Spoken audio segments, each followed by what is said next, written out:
Bonjour, chers entrepreneurs de Manfred-Magog, Marie-Josée Cornet pour la Chambre de commerce. Alors aujourd'hui, en capsule 2, avec Jessica Mackey, consultante en RH pour l'entreprise Via Latitude, nous allons voir la gestion d'équipe dans un contexte de télétravail. Jessica, aujourd'hui, va venir nous donner des trucs vraiment concrets. Bonjour Jessica! Bonjour! Ça va bien? Très bien!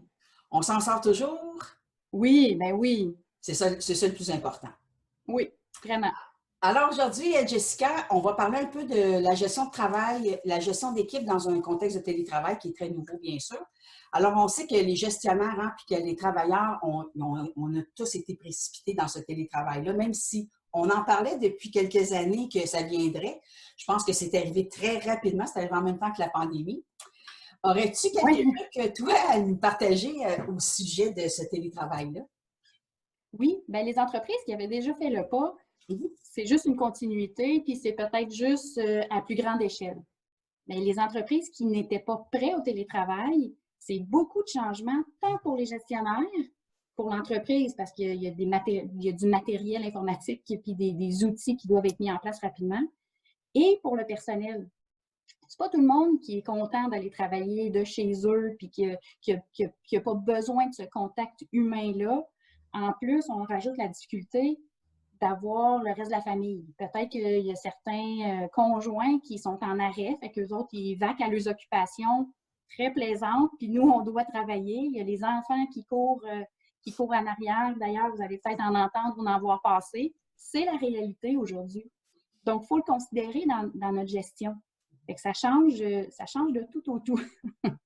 Exactement, exactement. Puis, parce qu'en même temps, ce que ça fait, ce télétravail-là, ça a l'air de rien parce que bien, c'est sûr qu'on a dû s'adapter et tout, mais ça crée aussi une pression. Moi, je trouve que ça fait une pression parce que je trouve qu'on n'a pas vraiment. C'est pas comme s'en aller au bureau, puis tu sais, on est habitué dans une routine, là, je ne sais pas trop comment Oui, trop l'expliquer, mais je sens oui. que le télétravail, ça crée une certaine pression pour plusieurs personnes. Comment on peut diminuer cette pression-là? Mais c'est vrai que la pression est très présente parce qu'on n'est pas dans un contexte de télétravail normal. Même, il y a tout le contexte qu'on n'était pas prêt à ça. Fait qu'on a parfois pas les outils qu'on avait au bureau, pas les écrans qu'on avait. On essaie de s'adapter du mieux qu'on peut dans un temps très rapide.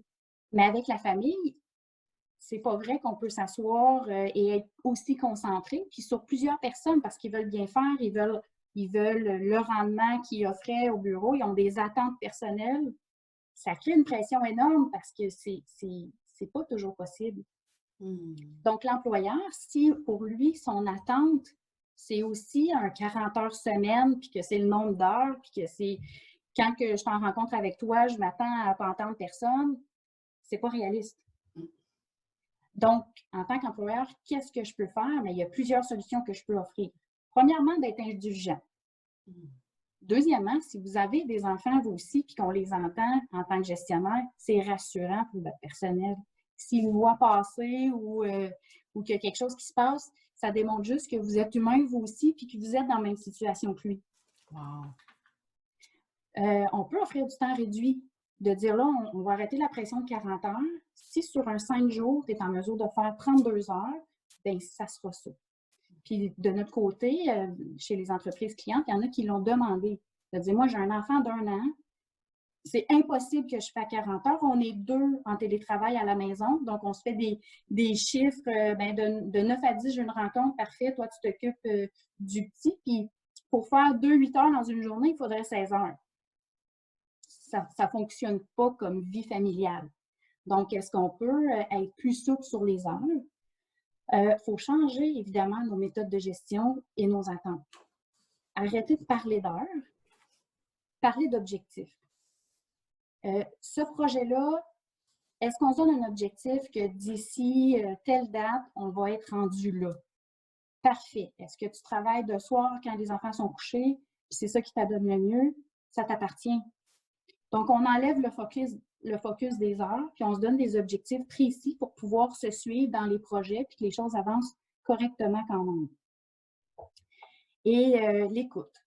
Soyez à l'écoute de ce qui se passe. Posez les questions. Osez, est-ce que ça va bien?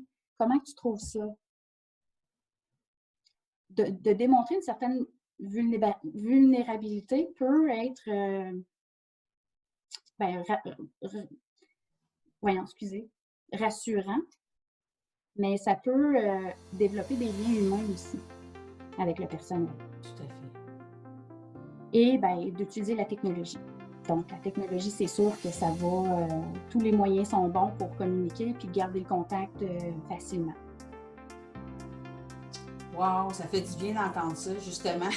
C'est rassurant. Je trouve ça très rassurant comme truc de diminution de pression. Puis, tu sais, tu apportes toujours des points. Jessica, j'adore ça parce que des trucs qu'on pense jamais. Mais c'est vrai que quand il y en a deux qui se retrouvent à la maison, les deux sont en télétravail parce qu'on n'est pas tous dans la construction ou à l'extérieur ou souvent on fait du travail de bureau.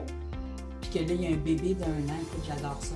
Fait que merci beaucoup, Jessica, encore une fois. C'est toujours intéressant et surtout très nourrissant de t'entendre venir nous rassurer à travers tes capsules. Fait que merci beaucoup.